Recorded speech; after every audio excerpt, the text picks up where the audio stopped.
उत्तराखंड से खबर, जहां बड़ा हादसा हुआ है। अलकनंदा नदी में गिरी बस, हादसे में 3 की मौत, 9 लोगों की तलाश जारी है। रुद्रप्रयाग के गोलतीर के पास यह हादसा हुआ। मौके पर राहत और बचाव का काम लगातार जारी है। 18 यात्रियों से भरी बस अलकनंदा नदी में बही है। उदयपुर के गोगुंदा के बताए जा रहे हैं तीनों मृतक। बस में सवार थे राजस्थान के 10 यात्री। तो बड़ा हादसे में 3 की जान गई है, 9 लोगों की तलाश लगातार जारी है। उत्तराखंड में ये बड़ा हादसा, बस में राजस्थान के 10 यात्री सवार थे और उदयपुर के गोगुंदा के बताए जा रहे हैं तीनों मृतक।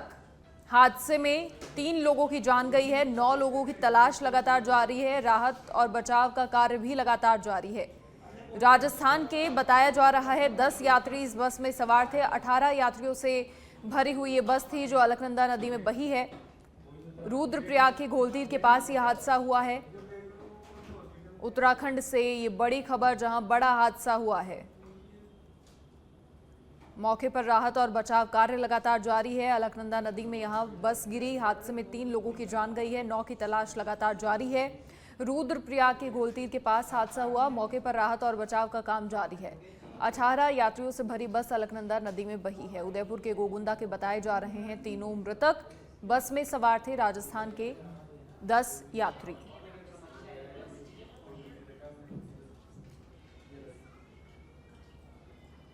तो बस में सवार थे राजस्थान के 10 यात्री। उत्तराखंड में ये बड़ा हादसा हुआ है,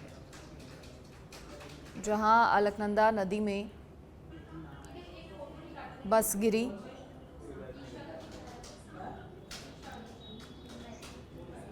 अधिक जानकारी के लिए सहयोगी योगेश फोन लाइन पर जुड़ गए हैं। योगेश, क्या कुछ पूरी जानकारी, कैसे ये पूरा हादसा हुआ और फिलहाल क्या कुछ राहत और बचाव कार्य लगातार जारी हैं? जो लोग नहीं मिल पा रहे हैं, क्या कहा जा रहा है टीम्स की ओर से?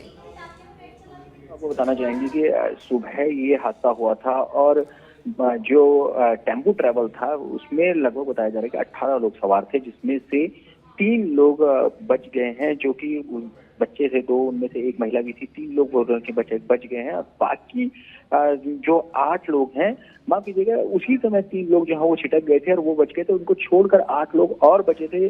उनमें से जो गंभीर घायल हैं उनको एम्स ऋषिकेश के लिए भेज दिया गया और बाकी 9 लोगों की अभी जो है वो ढूंढा जा रहा है। उनको लगातार उनकी खोजबीन की जा रही है कि क्या वो नदी के बहाव में बह गए या फिर कहीं छिटक गए। ये सब चीजें उनकी कोशिश की जा रही है। एसडीआरएफ द्वारा, जो स्थानीय प्रशासन है उसके द्वारा जो है कोशिश की जा रही है कि उनको ढूंढा जाए। बाकी लगातार सर्च ऑपरेशन चल रहा है और जो हादसे की वजह बताई जा रही है वो यही है कि अनियंत्रित हो गया था, क्योंकि आमतौर पर ये देखा जाता है कि जो वो सड़क है वो काफी चौड़ी सड़क है और कई बार जो वाहन भी है वो बहुत तेज गति से वहां पर चलते हैं और ऐसी कई बार ऐसी घटनाएं होती हैं जिसमें अनियंत्रित भी हो जाते हैं वाहन। तो अभी तक जो प्राथमिक जो सामने आया है उसमें यही नजर आ रहा है कि अनियंत्रित हो गया था और उसके बाद जाकर वो खाई में गिर गया। लेकिन इतना जरूर है कि अभी लगातार सर्च ऑपरेशन जारी है। अच्छा, देखिए, बताया जा रहा है 10 तो राजस्थान के यात्री थे, बाकी अन्य लोग कहां से थे? कुछ जानकारी उनके विषय में? नहीं, अभी जो जिस तरह से लिस्ट सामने ये जरूर आई है कि उसमें 10 लोग जो है वो राजस्थान के थे और बाकी अगर आपको बताएं तो पूरी तरह से लिस्ट सामने नहीं आई है।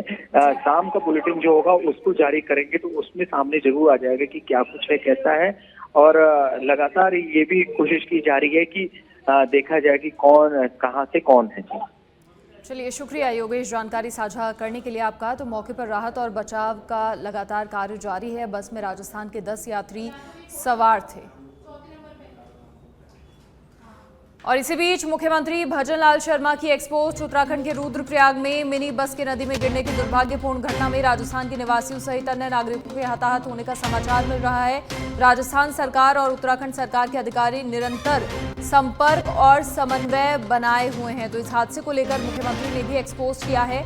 बाबा बद्रीनाथ जी से दिवंगत पुण्यात्माओं की शांति, लापता नागरिकों के सकुशल मिलने, घायलों के शीघ्र स्वास्थ्य लाभ की प्रार्थना की है।